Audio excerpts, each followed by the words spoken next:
Hello friends, welcome to my channel Sushant Chesswise. Today we are at the next topic, that is the attacking the castled king. Let us have a look at one example here. White king has castled and we see that development wise black is somewhat better. His pieces are a bit active. Queen on f6, two knights in the center, bishop on c8 ready to come out. Black has also castled. White's pieces a1 and b1 are undeveloped, a4 is in the corner, and the only pieces which are somewhat good are the rook, bishop and the queen. Through this lesson we will try to see how to attack near the opponent's king, especially the castled one. So we will look at some important squares where we need to attack. f2 is one weak spot, but f2 is defended right now with three pieces, king, bishop and the queen. f3 is another weak place.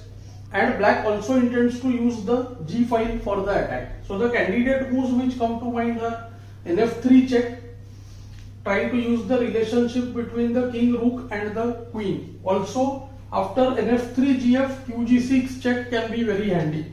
Although it doesn't work here because nf3 check, gf, qg6 check, king h1, bishop h3 is met by rook g1 and white defends. What should black do here?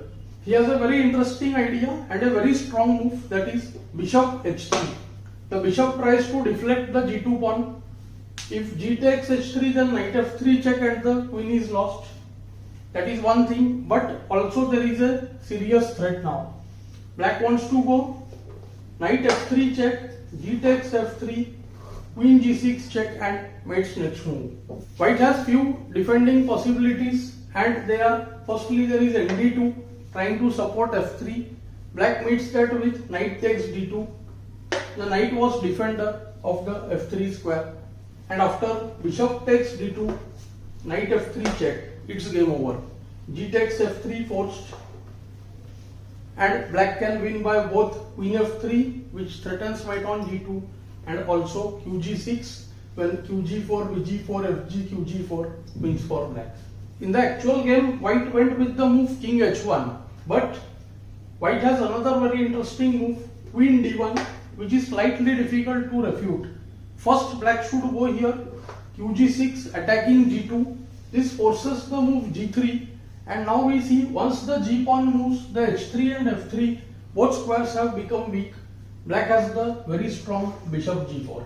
It's game over. Queen is attacked and next move knight f3 check, when black can either try to go for a mate with qh5 or he can take the rook on e1 simply and win the game.